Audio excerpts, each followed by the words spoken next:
Darul Islam DI merupakan gerakan yang dipelopori oleh Soekarmaji Marijan Kartosoewiryo yang menginginkan berdirinya negara Islam Indonesia. Dia punya pasukan yang disebut Tentara Islam Indonesia TII. Inilah yang membuat gerakan disebut pemberontakan DI-TI oleh pemerintah Indonesia. Pemberontakan DI-TI menjadi salah satu pergolakan terbesar dan tersulit yang pernah dihadapi Indonesia. Sebelum melanjutkan nonton video ini, bagi yang suka dengan video-video kami, tolong bantu subscribe, like, komen, dan share. Bagi yang tidak suka, abaikan saja. Kami di sini tidak ada niat untuk menyudutkan orang-orang yang terlibat. Kami di sini tidak mengurangi atau menambah isi sumber untuk menjaga otentisitas sumber.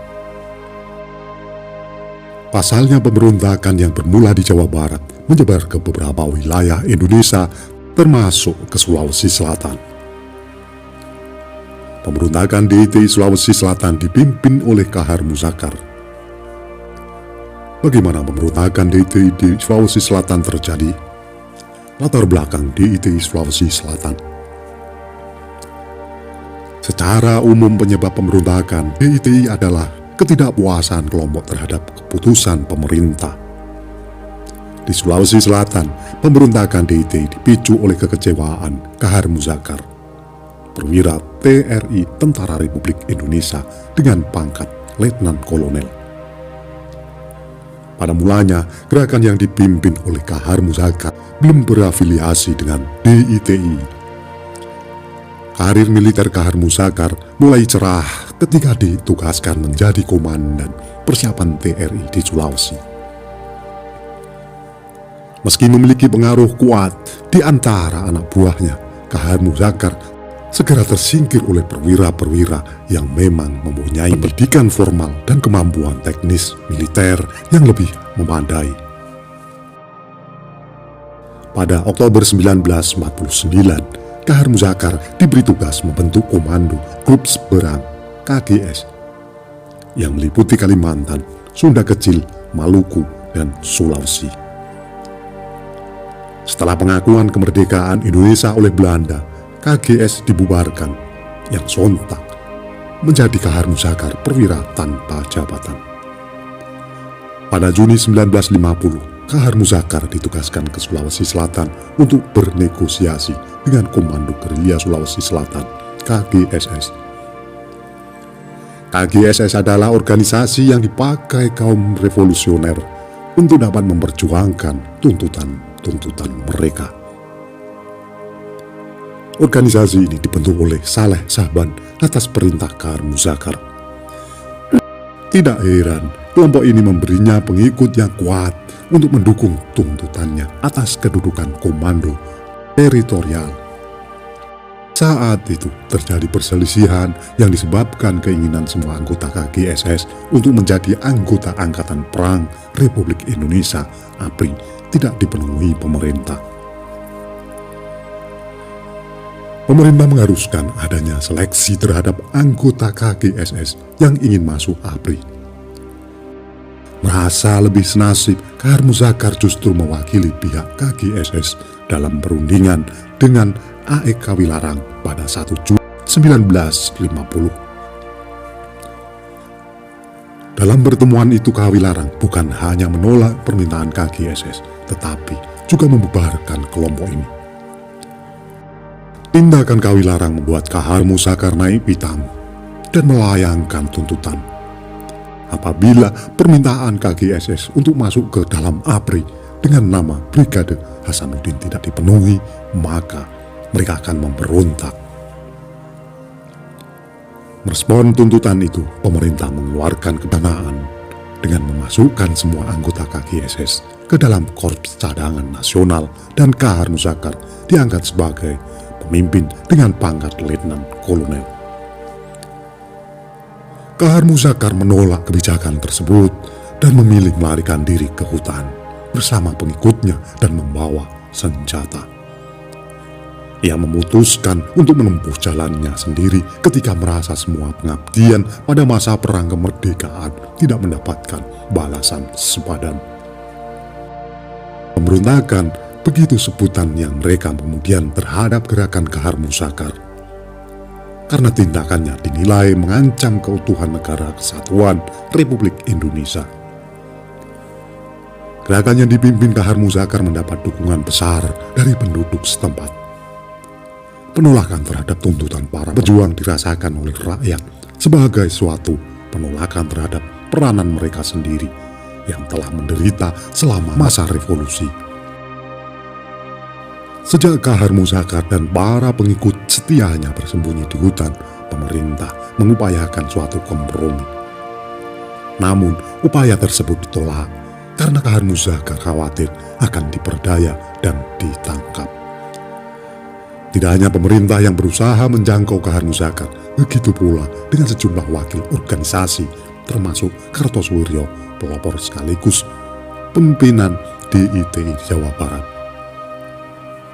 Pada 15 September 1952, Kahar Muzakar memutuskan bahwa Islam sebagai dasar gerakannya.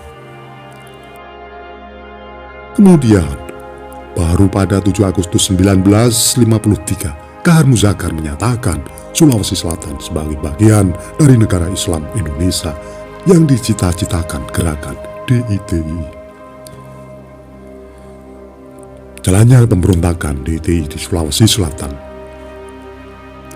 Gerakan DITI Sulawesi Selatan terjadi sejak tahun 1953 hingga 1965. Gerombolan gerilyawan yang dituding sebagai pemberontak mulai melancarkan aktivitas militer mereka. Mereka merusak jembatan, jaringan komunikasi, menyerbu barak-barak polisi, dan meneror penduduk non-muslim. Kendati demikian, militer Angkatan Darat mengaku tidak tahu apakah tindakan itu dilakukan atas perintah Kahar Muzakar. Satu yang pasti, Kahar Muzakar pernah memimpin gerombolan yang melancarkan serangan atas kota Palopo dan ingin menjadikan Luwu sebagai pangkalannya. Untuk mengatasi pemberontakan Kahar Muzakar, TNI melancarkan serangan balasan dengan mengirim 1 batalion di bawah komando Mayor Magenda dari Boni, 1 batalion di bawah Mayor Mahfud dari Sengkang, dan 1 batalion di bawah Mayor Andi Matalata. Juru bicara T8 Mayor Saleh Lahade pernah mengatakan bahwa Kartosuwiryo gagal mengirim bala bantuan ke Sulawesi Selatan. Ia kemudian mengeluarkan dekret yang menetapkan hukuman penjara sampai 25 tahun atau hukuman mati bagi pengikut Kahar Muzakar yang telah melakukan pembunuhan, sabotase, pemaksaan, intimidasi, pemilikan senjata api, atau menimbulkan kekacauan di Sulawesi Selatan. Pada 1957, Kahar Muzakar dengan dukungan aristokrasi yang semakin merosot jumlahnya masih memegang kekuasaan atas sebagian besar Sulawesi Selatan.